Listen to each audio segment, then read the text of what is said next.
Okay, let's watch it. Let's watch it. Why dead games are a good thing. It feels like every week something new comes out, and then a few months later, the game is being labeled dead. Power World has reached power levels that it's just people don't talk about it as much anymore. 2 million concurrent players on Steam. It's looking like that's Power insane, World though. That's absolutely is a dead game. And so, yeah, Power World has lost 2/3 of its players in 2 weeks. Yeah, you know why? Because it was fucking massive. So of course it's gonna lose all of its players after a while because that's literally how games work. When it first releases, when it's first popular, it's like massively big. And then slowly but surely they go down.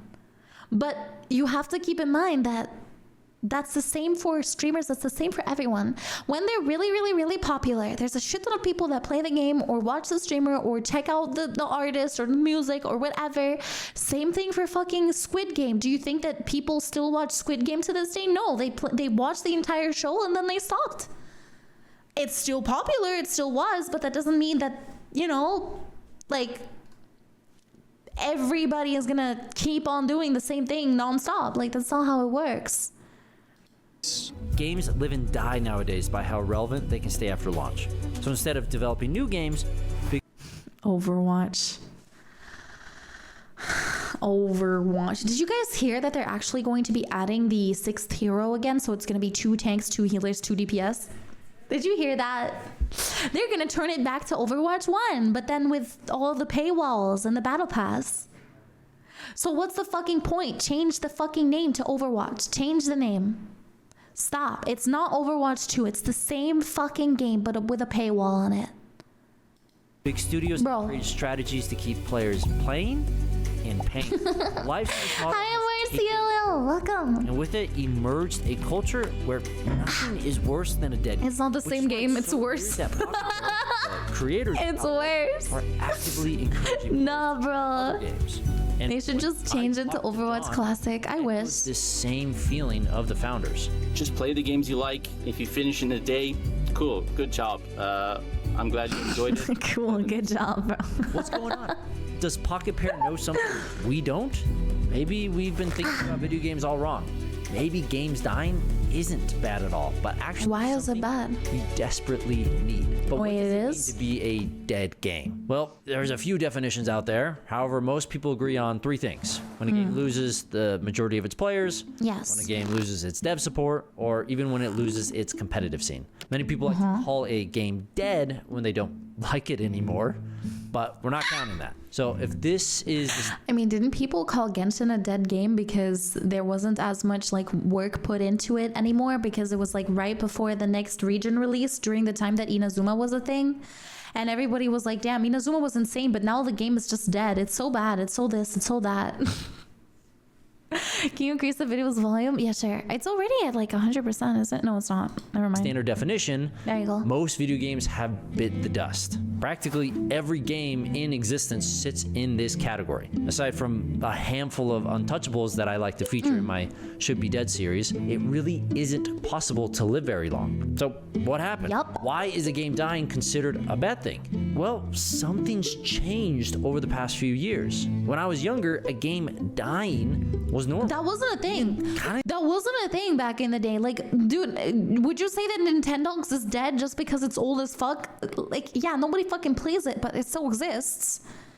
Like, it wasn't a thing. Exciting. When I got Wind Waker, I loved it. I played it, but then I moved on. That's literally what I'm saying. Like, people move on. When I got Star Wars Battlefront, I loved it. I played it, and then I moved on. I got The Hobbit. It sucked. So I moved on. There's something beautiful about that. I loved all of these experiences playing all of these games, except for The Hobbit. Except for The Hobbit. Fuck The Hobbit. Try the next thing. And I was fine when the game was no longer popular because it was time to look for the next magical experience. Yes. Don't get me wrong. People still... You finish the game, you put it away, and replay it after some time if you want. Exactly. That's why I feel like... The same thing counts for me when it comes to games. I'm very... Do this. What? Like, I'm very, how do you say that? Dedicated to the games that I play. I don't really like quitting because it's like once I decide to put my time and, you know, resolve and resolution into it, I'm going to continue playing it, but like maybe not every single day. It's just that I'll take breaks every now and then I'll come back to it. The same thing counts for Arknights, for instance. I fucking love that game. It's literally one of my favorite games ever. I would cry if that game stops. If those servers shut down, I'm gonna be sad as fuck. But I still don't play it every single day because I don't feel like it every single day. Same thing counts for my current games.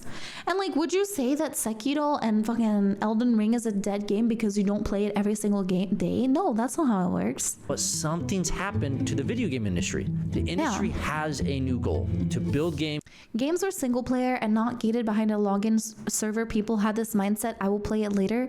Never played most of them and it was okay since there were more games coming out with the same mindset. I don't know. That people will play as much as possible and for as long as possible. This goal has changed players' perspectives on gaming, and it's something we all know now as live service. I don't think it really serves anyone to kind of push live gamers to just play the same game day in, day out. The big thing. There are games that you can just like play every single day for months on end and never burn out, you know, League of Legends, Dota, most MMOs, right? But they're designed to be like that. Whereas what we're seeing now is a trend of, I won't necessarily say who's trying to push it, but a lot more people are trying to push gamers to play games that aren't really designed to be played for months on end. Yeah. 4 months on end. But like, that's the thing, right? Isn't the same thing with Minecraft? Like, Minecraft isn't a dead game, but like there is times where you just don't play it, and then you play it for like weeks. And then it's like, oh, okay, I'm not feeling like it anymore. The server's kind of getting boring. Like, nobody's logging on. And then you just stop. And then after like a year or so, you play again with some friends, with some, I don't know, your lover, somebody else, the same homies that you played with a year ago. I don't know. Like, it's not a dead game because you're not playing it. It's just on a timeout, you know?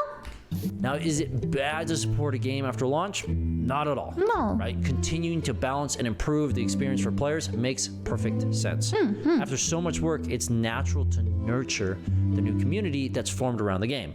And who doesn't want more of an already great thing? I mean, I plan on releasing more content for my game Fallen Worlds after it releases.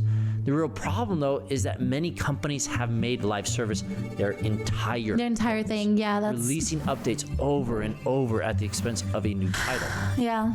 I mean, you've all seen the GTA 6 comments. The game 3 GTAs left in my lifetime. Games over the years have just become these SaaS products, or as we like to know them in the industry, GaaS, or games as a service. It's an investor's favorite type of company thanks to consistent revenue streams. But why has live service shifted our mentality, making us believe that games dying equals bad? Well, it's a fundamental rule of SaaS. To be the I feel like also it's because like games equals dying means that the people that made the game are not making money off of it anymore and they cannot profit off of it anymore. So that means that there's a bigger possibility for the company to either shut down or not be able to make like high quality games again in the future because they're not profiting off of their current like game or item or whatever, like battle passes, etc., etc. I don't know. I feel like that's why a lot of games also, the moment that they start getting into the like the dead zone, a lot of these like live service companies either swap their like things completely, or they just add a shit ton of things to the game, or like they start like recoloring skins. A good example for that is Tower Fantasy, where they decided to go to the lewd side because they were kind of dying and they need money, and that worked out a little bit for them. And then the other side is, for instance, the Apex Legends store, which in the past was pretty small. And then they decided to add a shit ton of stuff to it. Then they started making custom fucking death boxes. And now they have the weapon skins that are literally just recolors, and the heirloom recolors, and the 2 battle passes. I wouldn't say that Apex is a dead game. It's not, because the player base that does actually love the game a shit ton plays it almost nonstop and always criticizes or praises it for its choices and is very, very vocal about their games, because there's always still going to be people that are passionate about it in the end. But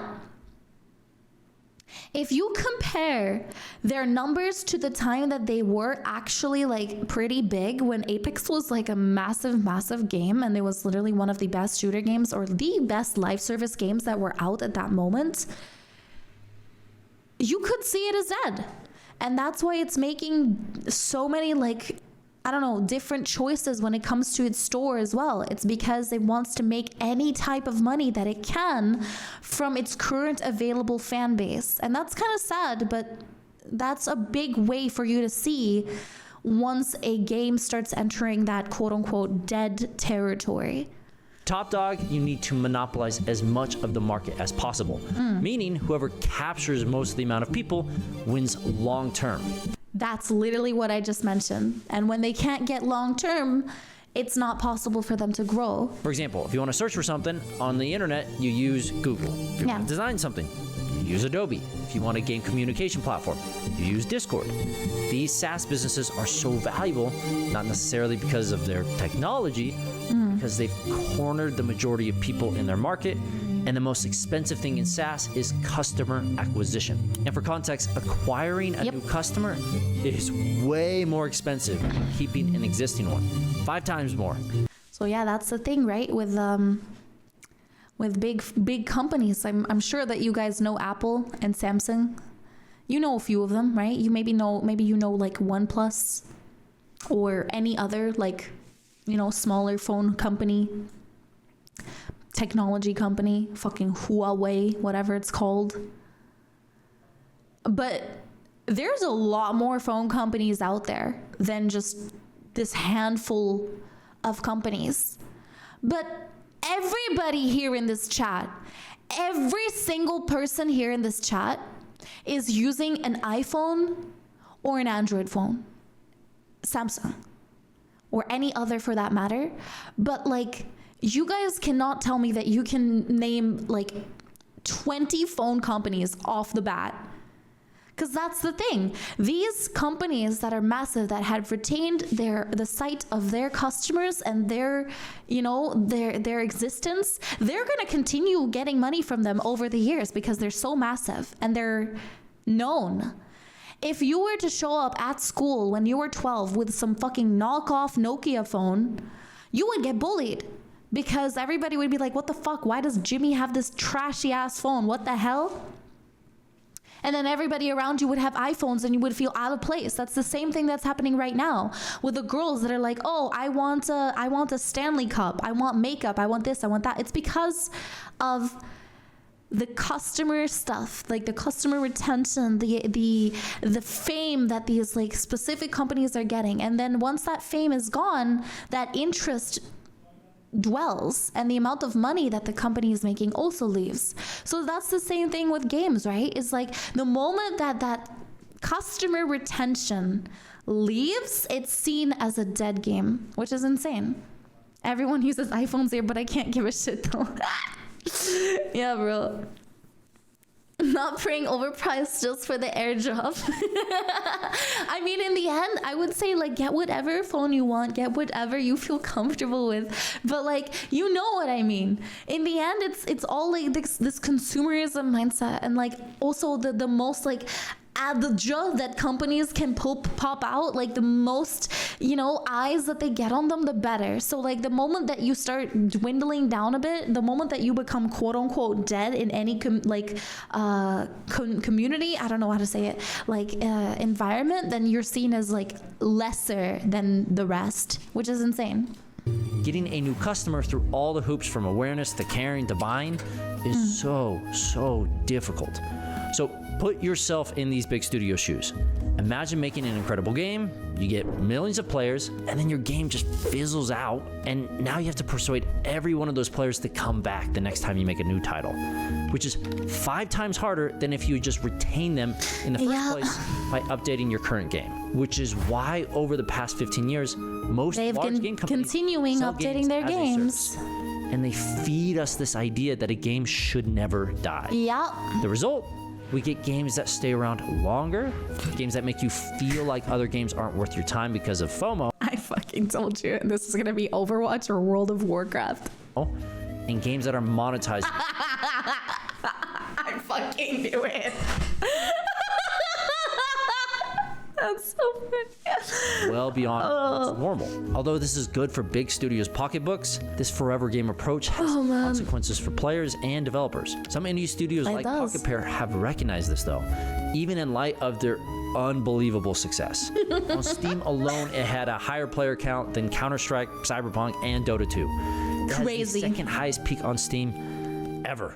No one saw Palworld coming, and its success is something AAA studios drool over. But since Palworld's released, the game fell off, and it fell fast. If this was EA, there would have been mass panic with this drop of players. But Pocket Pair doesn't seem bothered, even odder, actively encouraging people to play other titles, stating on Twitter, play lots of games, try different genres, and frequently flick through indie libraries to find hidden gems. I don't. Based! Holy shit! A company that actually gets it, dude. Playing indie games and supporting indie companies, crazy. Thank you so much. Insane. I want to have more titles like fucking Cult of the Lamb and Hollow Knight and fucking all these other amazing games like Ori the Forest, fucking Ori and the Blind Forest, like all of these, bro. I want that. I don't give a shit about these live games as much. Like, yeah, they're cool. I really appreciate that they're staying live for such a long time period, because then I can go back to it whenever the fuck I want with like cool new updates and trinkets and things that makes me happy. And it's not the same game again and again and again and again, which, like, yeah, I've played fucking Breath of the Wild 500 times. Yeah, what's up about that? Oh, I've played like fucking Legend of Zelda, the train tracks, whatever it's called, Spirited Away, no, Spirit tracks, sorry, like 500 times since I was a kid. Yeah, who cares? I've played Phantom Hourglass 500 times. Who gives a shit? It's gonna be the same game. At this point, I've gotten tired of the same puzzles, because I know exactly what they are. I don't have to think about it anymore. I don't have to read through any of the menus. I don't have to like pay attention, because I know everything.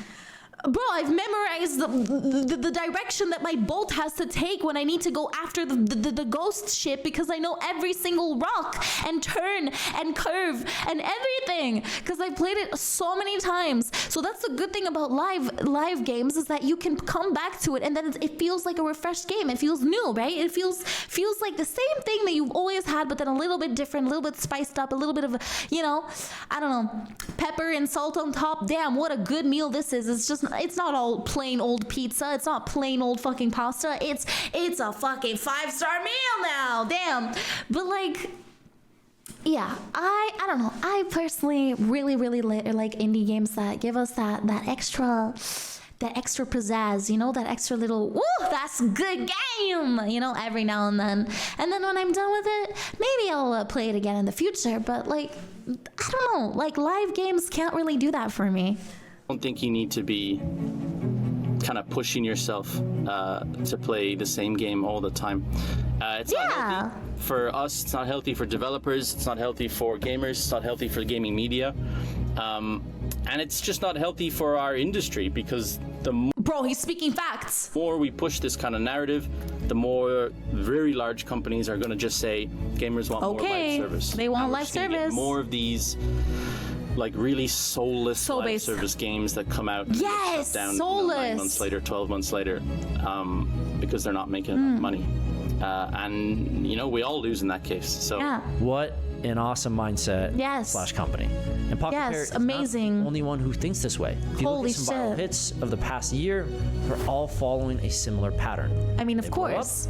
take over Twitch, make millions, and then disappear. Same goes for bigger indies like Larian, who made Baldur's Gate 3. Larian thought about making DLC for Baldur's Gate 3 after its immense success, but eventually they decided to just make something new, even though they can make millions on Baldur's Gate. They may not be indies, right, in terms of the size, but they are in the way that they do business. And this mentality of doing what's best for the player is what we need to shape the future of game development. Did Letting you guys games see die Asterian's just voice makes actor in the sense. back? It means more games succeed and more developers get into the limelight. Not to mention, devs get to move on to these new projects. Exactly. Can you imagine if there's They only get to try one out new battle royale things. or only one kind of platformer? Now imagine only one kind of digital pet game. Well, until Power I World, fucking hate Pokemon, man. basically all we had. I love the characters. Without Like the story there is pretty would cute, be but no like, dude, the innovation. I whole talked about go to Pokemon this being gym, go to stagnant that for months gym, beat this before guy Power up, World beat ever that came guy out. up. And Oh, the you game have a proves rival just that how much hates your guts, they're but dying he's for actually your best That's friend. not to say Pokemon is or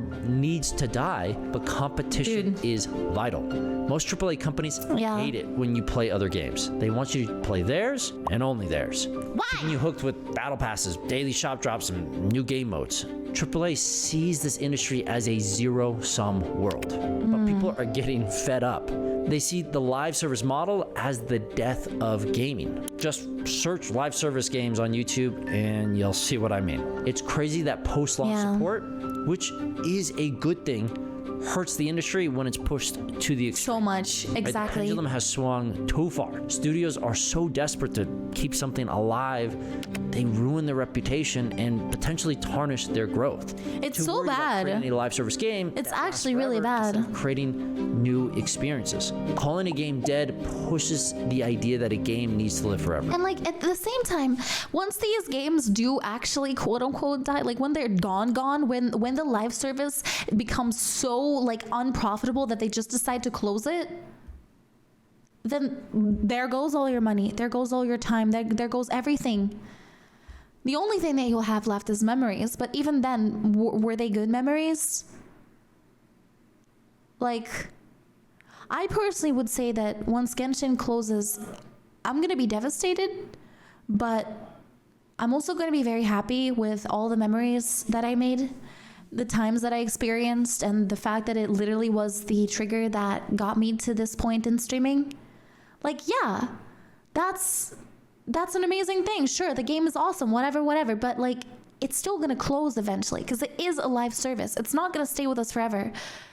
But like, with games like Hollow Knight, I could pull it up.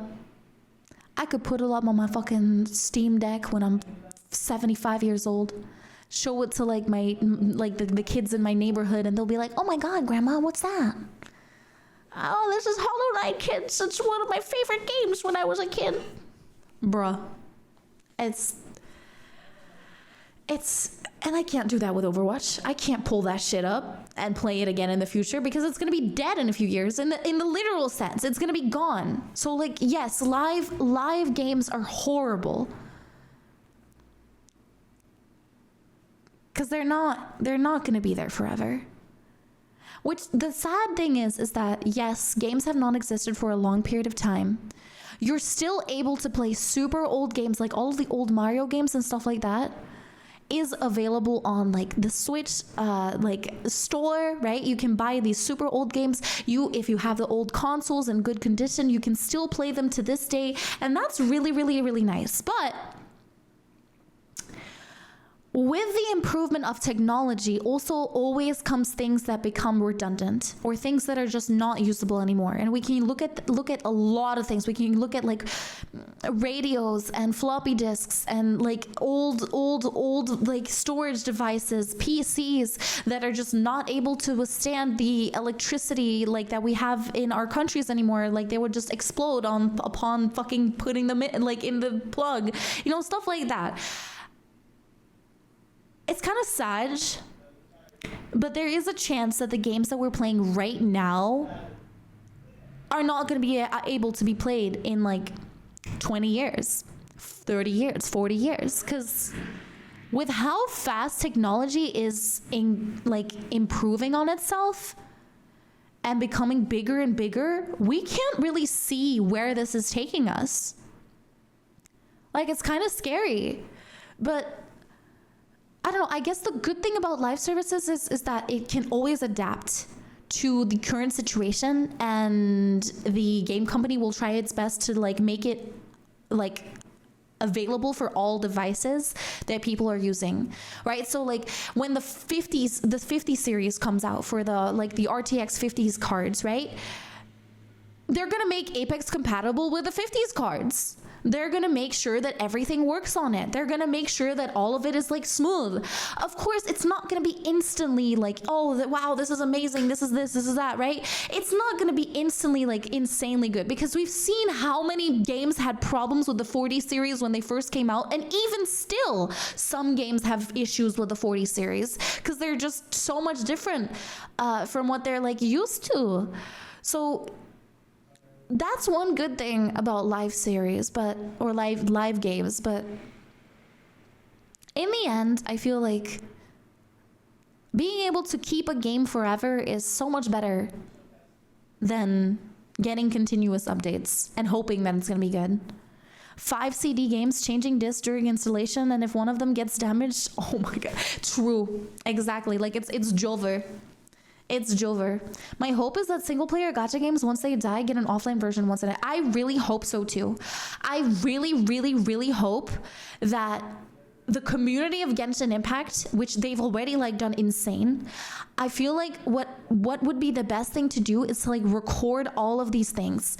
Like try to find a way to like store the information of the live server games and then maybe make a knockoff of it afterwards.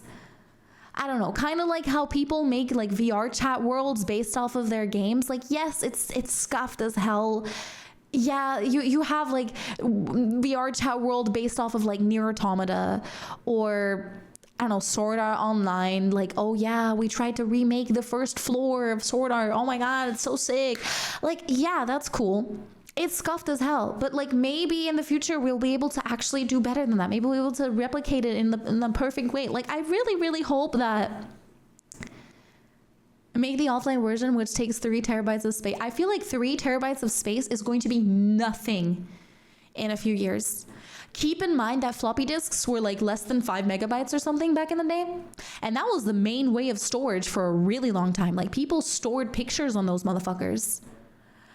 But now, you can get a 1 terabyte phone. That was not possible like less than 15 years ago. So terabytes is going to be the new gigabyte. That is going to be nothing in a few years. Poor. An SD card is 1 terabyte now. Exactly. So that's why I like, you never know where the future is going to take us.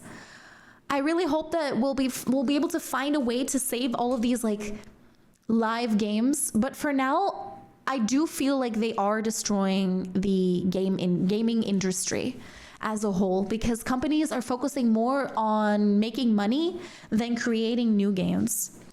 But it doesn't. We need to accept that a game dying is healthy. Even though Palworld has lost most of its players, the game was a huge success. And with the DLC releasing, players are coming out of the woodwork to play it. It's great to add and update games, but pushing people to only play one title or one genre forever, that's not good. Answer. Games and the gaming industry need to change. Pushing people to try new things and enjoy new experiences. Play all the indies you can. Spend as much money on indies as you can. Really, really support the guys who are trying to make fun games. Yay! Who cares if there's only 5 people playing it? And, you know, just enjoy yourself. Just enjoy games. I don't think it needs to be any more complex than that. True. Want to help indie developers succeed?